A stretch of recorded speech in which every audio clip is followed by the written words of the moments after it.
phantoms. Drug dealers, murders, and scammers. Crocodile shirt for your mama. 47 racks on sandals. Spray beer mink on camera. Hold her walk down in the fountain. Walk a nigga down on camera.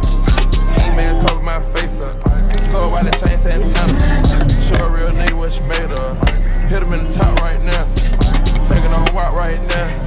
Catching my clout right now. More on my side right now. These bitch give me my right now. Took finesse on the road out of town. Drink a pan up and swung out a pound.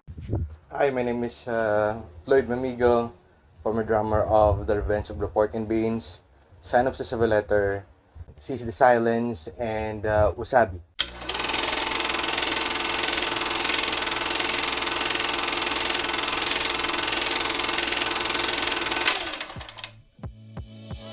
Story growing up, nagdako ko sa Sipalay, a small town in Sipalay City. So una hindi pa na siya mo ka progressive as what city of Sipalay nowadays. No? So typical gina sa nga bukid. So una nagdako ko nga typical nga bata nang gid guwa sa dalan kun hapon, hampang sang piko. During that time, wala pa to internet, wala pa cellphone. So, most of the time, dito kami sa dalan, gitaga, hampang panaguay, lagsanay, pityaw, bapatis, mga tirin-tirin, ang mga chimpaw sa una. Ang pinaka means of entertainment naman sa una is TV lang gid, radyo. Andom ko gid kag dream ko isa una ang maging isa ka piloto. Sa una dumduman ko kadto kami sa una sa Bacolod with my mom and family. Makalabay kami di sa Old Airport sa una, diri sa Singkang, sa tubangan sa Lihis dip lang main road. Galabaw na sa una ang ikog sang aeroplano, kinakilig na ko na. I wanna be a pilot someday. So, amo na nga ako nga andong niya sa una. Is there a musician in the family? Literally, though, wala siguro. But somehow, sa akon nga part is I'm quite lucky kay tungod nga during that time ang tiyo ko choir na sa sang BBYM. So si to Gina Escaran, dito ko na-introduce actually sa music. Kag later on nagka-interest mag-kapyot gitara, kanta, siyempre choir, tapos at the same time gitara. Tungod nga na-amaze ko sang mga gitarista, especially that was the time na meet ko man si Sir J.R. Sarmiento. Isa man sa mga nami man yung mga gitarista sagad mag-gitara. Talented. Kumbaga inborn talent. Kung na mabatsagan mo sa tao nga talented gid siya in character.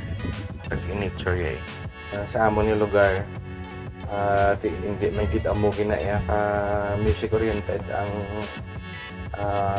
family. Sa mga palibot, typical ng mga Brother Louie ng mga music Kag si dad ko, kapamati na nasa orphan na nasaya sang the Eagles. So growing up, sana sa mga music na mabatian ulit sa una, especially kung hapon. Well, mga tao sa una, paghapon niya, music,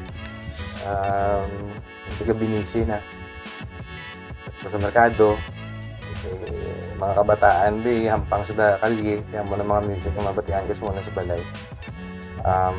Tuto, sa Chicago, yan ito naman, DC. So yung mga typical yung papang's music. Do you have a proper music training education? No, self-taught man ko.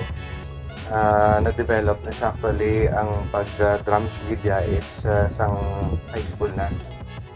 So during the elementary days, amo na to na-introduce na ko sa gitara with the help sa amon nga family friend nga si JR Cemento. So dako ito nga bulig sa akon nga somehow ma-motivate into developing my own skills no sa music or sa instrument. But sa drums, I think self-taught.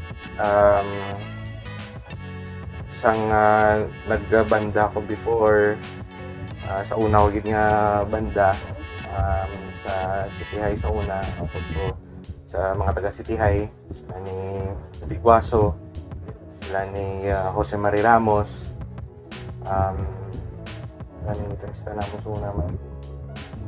Well, ako that time vocalist pa ko to. So, pakanta na mo sa mga typical so na mga Complicated Heart, mga Eraserheads. Amo pa to that time. So wala ito actually proper training or education sa music. It's just that nga during that time nga mag practice kami sa una. There's something no sa drums nga nanamian ko gid. In fact, during that time si Jongjong namon nga drummer nagpatugtog ko ta siya. So na-develop na nga ako nga love sa drums. It's because nga hatagan ako basic beat like 8 beats, quarter, then ma-play along kami na kantahan ako or gitarahan ako halos tanan yung mga kanta. Kung natingala ko nga ang 8 beats sulod man tanan. So kumuto nga time ito sa ko okay. So do ka namin mag-drums. Ito practice ko pagkatapos klase sa una during PE makadto ko na sa music room ni Sir Bergantine. So dako man tong pulit no ginutuan na kami basic note reading sila ni Art Baradas ako tong mga upod na mo sa una tambay sa music room. Kasi sila that time ano na yan ga-play na gina sila. And isa man sa mga idolo ko mga drummer. Kay that time natin siya basic if music ng witness that tanda siya namin siya mag-drums, pangot-pangot, gid niya siya ginapiyong-piyungan pati. As teenage as you are, sometimes ka-amay sa amo ng mga talent. So shout out kay Sir Art Paradas. So amo to gina-mention ko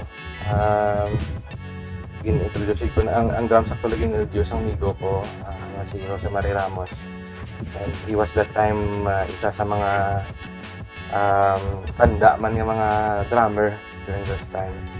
Kay ang nami lang to siya kay gintudloan ako basic even though wala man sa proper gid nga drum lesson pero natudlo isa akon ang mga significant skills pala na dapat ko i-develop, especially ang mga workarounds at ang mga bagay na dapat ko himuon, especially sa pag isip.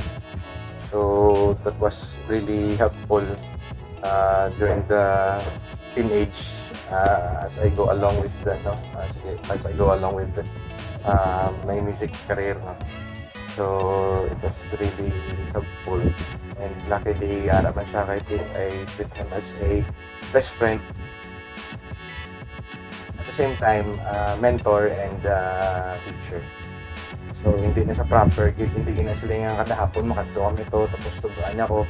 No, it's not makadto lang kami to para mag-jam lang gid.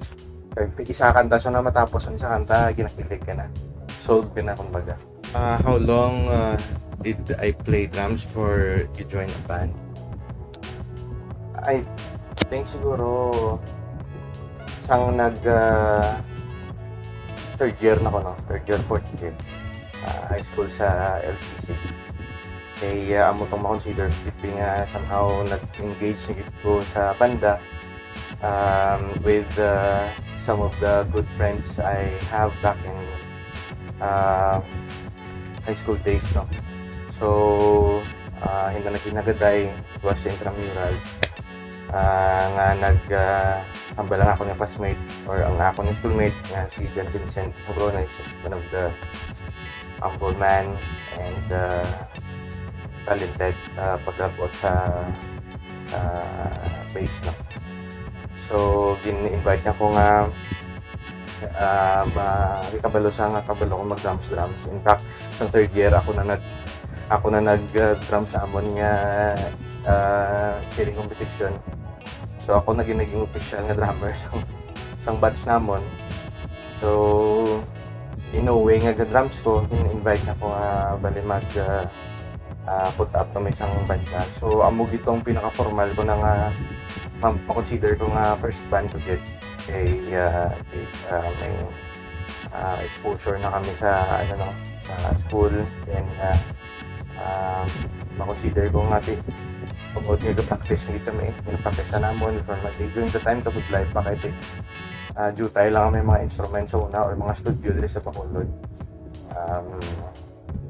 So kung magambal ka nga practice ka hindi na nga makatuwa sa balang simigo mo tapos ma-practice ka mo da or ma-jamming ka mo. So kinahanglan nyo gid mag-set sang adlaw oras nga makanto ka mo to pag ensayo sa studio. And share story with my first band.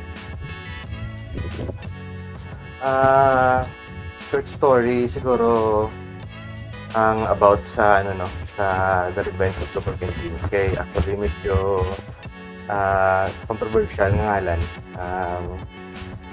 But we know for sure nga kami gid ang linangas gid nga una nga nag-put up sang The Revenge of the Broken Dreams, no? Kaya ang upod namon that time is si Angelic Crudeth nga naging vocalista sang Wasabi. Then ako bass, tapos si B-Boy. So after na isang first band ko, so sang put up kami sa The Revenge of the 14 Beans, it's just an idea nga na-realize namon nga niwang si Leklek tapos tambok si B-Boy. So nag-ambal si Leklek nga si Angelic, no, nga ngalan sa banda is lang 14 Beans. Kalagay tungod nga amo tong era uso gito sa unang mga pang-rock kag amo gito ang somehow ang do nagululupod kami sa genre nga do interesado gid lang tanan. Kay ang The Revenge of the 14 Beans actually do project band na siya. Do hindi gina sa amo gina formal that time. Itong mga bata kami mga banda man. Nag-decide kami nga mag-put up sa banda tapos ang ngalan naman 14 Beans. Kaya lang ito linangas mo sa muna yung mga dito mga higo.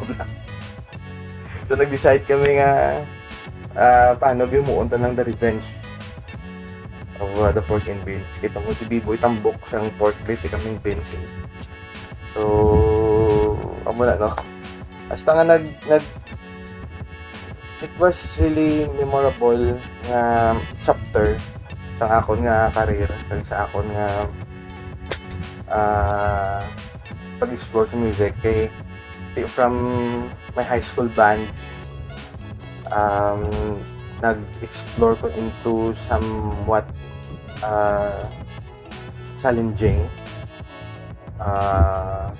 I think the term na appropriate dito is challenging. Kaya itungod nga bakit na high school band alternative kami so hindi amo ginakadasig, hindi amo naka-technical, amo may ginapangkapalo sa mga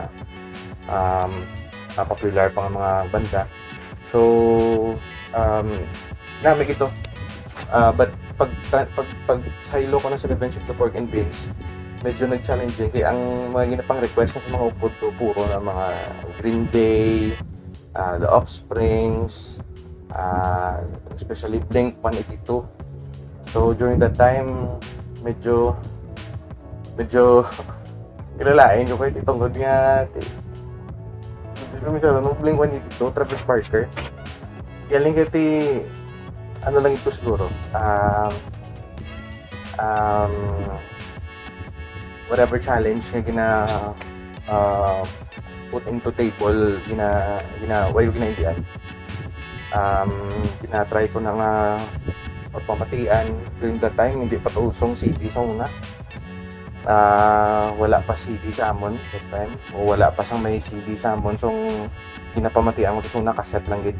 Mapa-record kami sa una sang blank tape sa una sa FM station, request na namon nga music, tapos pamatian na ang cassette tape gid bakal ni mama sa una. Ang college ko is nagkalaguba tungod lang na sang play rewind kami ginalagas nga groove or may ginalagas ka beat ni Travis Barker ni Trey Cool. So but somehow siguro isa man to sa mambal ko nga pagkatapos ang gig doon tapos ko lang ka fulfilling na somehow na naka-play along ka, naka-cover ka, especially Blink-182 pa ka Green Day, no? So namin it. Share story about the other bands you played with and a brief story of how you guys met. Isa sa mga namian ko nga collaboration kag session is actually hindi man session is ang Seize the Silence kay well, for me Seize the Silence is a experimental genre for us. It's because siguro nga we came from different genre, like from metal, heavy kind of stuff. Then si Ram somehow punk rock. Si Jan that time grunge nga genre. Ako naman punk rock alternative. And ang vocalist is si Arvin Obara. Si Flip One from hip hop music is rapping siya. So challenging sa part ko. Even though during that time may mga rap metal na, pero kabudla para sa akon kabudlay nga kasing simple nga bit nga simple na sa tuod, pero paano sa panamion, paano sa paano ma-correlate ang drums nga simple at mag-synchronize siya sa hip-hop groove. So for me challenging yun nga part na. So sadya ito nga chapter. So sadya amazing good. Advice to younger generation who wanted to get into drums. Sa una na baduyan ko kag masyado nagkagas-gas na word. Pero amo gina sa gali. My advice siguro is follow your dreams, no? Kung may interest ka into something, make sure nga make the most out of it. Literally, kung may mga gusto ka, hindi mo pagpasugtan nga, or like for example, sa music, or sa gitara, sa kanta, sa drums, whatever instrument na gusto mo itunan, make the most out of it. Kay tandaan mo, we spend money. Well, I don't know, subong nga kahit subong amo na naka-accessible sa mga amo na kahapos i-produce ang mga instrument. Pero in our times, medyo budlay pa na sa kahit itungod nga martila ka ang oras sa una mahal, knowing nga estudyante ka kung nanglan mo tipunan the entire week para at the end of the week may ara ka nga iamot sa amon during that time hindi man ko amo ginaya ka damo kwarta, so mahuya ako lang mag practice gastuhan sa mga upod mo, tapos ikaw ang mess up. So kung anong gusto nyo nga instrument, kinausikan na simple. So So make sure nga you spend your valuable time to gain something. Very important din na siya. Kag follow the genre. Follow your genre. When you grow into sa iba niya, sa mga linlain ng mga genres, nami man na siya. I think nami because I believe na nami gina siya. Kaya take mo damo kada mga skills, pattern, techniques nga makuha. Pero for me, sa akon nga, sa akon, mas nami nga stick ka sa kung ano gid nga gusto mo nga genre. Kaya at the end of the day, happy ka mo. Amo nang imo nga skills nga dinevelop, gina-enhance mo. Kaya ti ako gapati ko yapon nga pwede ka maging jack of all trades. Maserve natin. Okay, napatihan ko. So, siguro follow your dreams, respect ang each and every member of your band. Pamatian mo kung ano ang mga gusto nila man. Kay same sa imo, may mga gusto mo na sila. Very important gina siguro ang Wasabi. Subong sa Wasabi lang, no? We've been together for almost 20 years. Almost 20 years. We've been through ups and downs. Hills and Valley. Ang nami lang kaya at the end of the day, kapalo ka nga nalipay ka upod or tukar sa upod sila. So, amo lang na siguro isa sa mga kinamit pagit ang music tungkol sa mga upod mo sa banda.